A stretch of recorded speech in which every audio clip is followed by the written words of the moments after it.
Ya, sebetulnya yang seperti yang pernah saya sampaikan berikut apa sebelum-sebelumnya ya, itu saya konsisten menyatakan kalau memang siapa namanya illegal access itu akan sulit ya di apa namanya dikejar karena memang kalau memang dia adalah bagian dari yang punya rumah itu. Misalnya eh, tadi yang punya rumah Virgun juga kan, misalnya atau Virgun yang buka Masih atau berdua. nah kalau kalau CCTV-nya itu nggak ada passwordnya, terbuka semua orang bisa akses, ilegalnya di mana? Karena kalau illegal akses berarti kan dia nggak punya apa namanya nggak punya kewenangan atau nggak punya izin tapi dia Bisa. nerobos. Nah itu sama aja kayak mencuri kan. Nah, bisa itu masuk kategorinya itu. Atau dia ngakalin, ngehack, nah itu bisa. Tapi kalau itu misalnya CCTV-nya kebuka banget, terus semua orang bisa lihat, ya agak susah juga sih ya. Itu sih menurut saya memang CCTV itu kan rekamannya harus pakai password. Nah, yang punya password siapa? Masaknya supir sama apanya punya password? Karena bingung juga itu. Itu yang mesti dilurusin sih. Bang, berarti saya bilang pihak kuasa hukum Mawar dibilang dia hanya menerima. Hmm.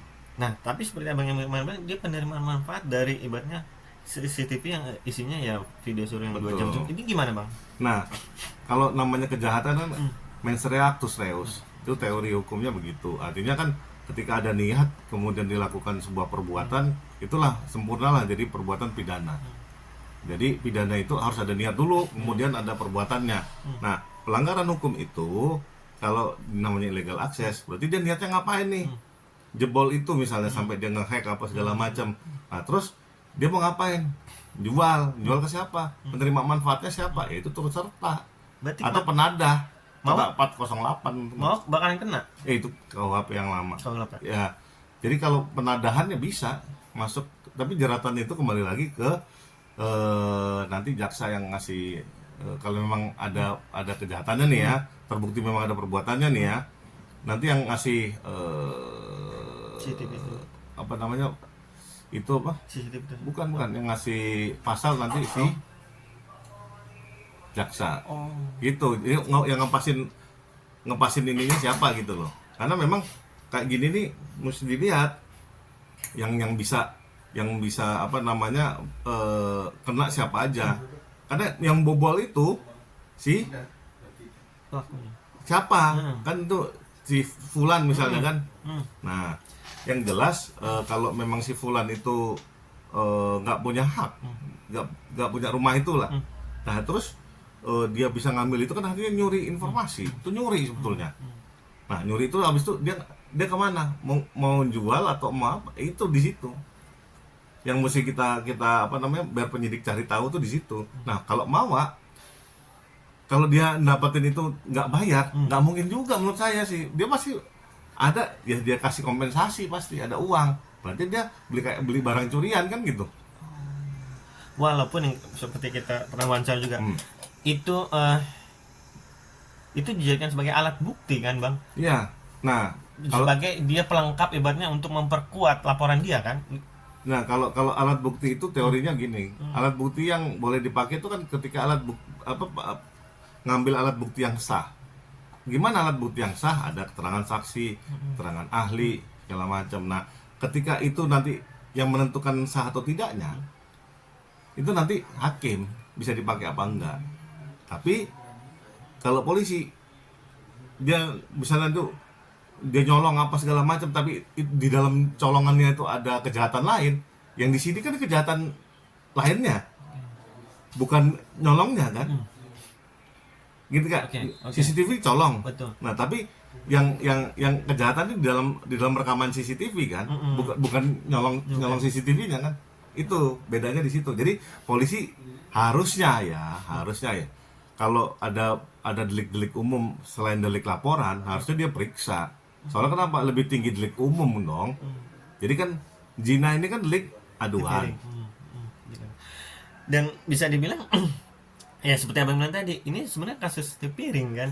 Harusnya zina tuh dipiring. Tapi ya jadi merembet. Akhirnya jadilah kasus Ya, yang lain ini dapat dari mana kan itu. Betul, karena yang laporan illegal access, kalau menurut pendapat saya ya illegal access. Kalau agak nggak tepat pasalnya, mungkin pencurian data mungkin lebih pas. Kenapa abang bilang pencurian data bukan Karena kalau dia kan nggak ngehack. Kalau memang pelakunya yang diduga itu mantan si supir ya? mantan supir atau siapa, emang dia punya aksesnya, dia tahu passwordnya kan nggak tahu. Dan dia ngambil nggak barangnya? Enggak kan, dia cuma ngerekam misalnya pakai HP. Beda lagi.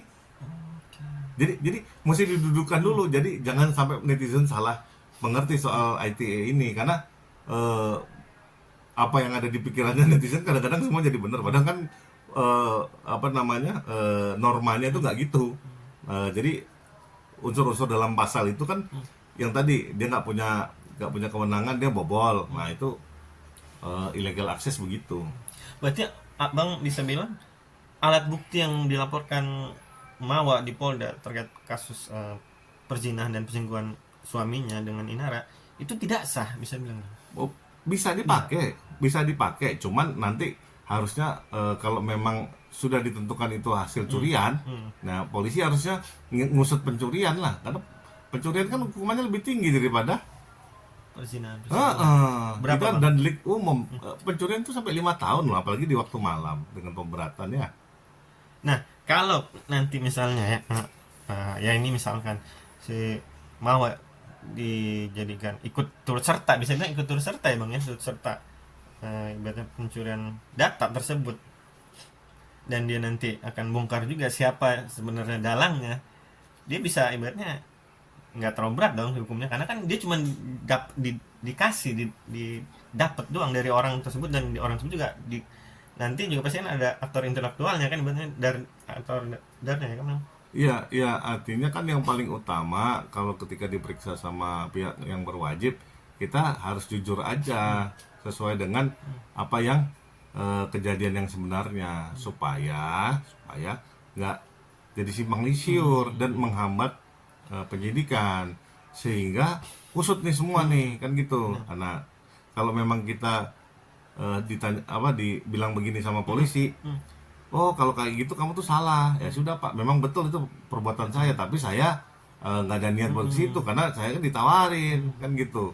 Sama kayak orang beli sendal ya, ini saya kasih analoginya, beli sendal nggak ada plastiknya, bukan di toko tapi orang jalan keliling total jual sendal bekas, itu kan barang nggak tahu dari mana, ya kan, tahu diserahin, udah deh pakai aja deh, yang penting ini, oh ini makasih. Nah, itu kita masuknya penadahan. Mungkin Mawa bisa dikategorikan itu kali. Penadah. Ya kemungkinan besar begitu. Karena kalau logikanya dipakai, dia ngambilnya secara mencuri kan, mencuri data. Misalnya Virgun bantah dia nggak ngasih izin. Si Inara apalagi, ya kan? Tahu-tahu mantan supirnya itu bisa ngambil, ya kan? Mencuri itu artinya hard drive-nya ditarik, atau dia jebol akunnya, atau rekeningnya itu passwordnya dijebol. Nah, ya bisa aja, itu namanya illegal access. Tapi kalau ngambil data itu mencuri menurut saya.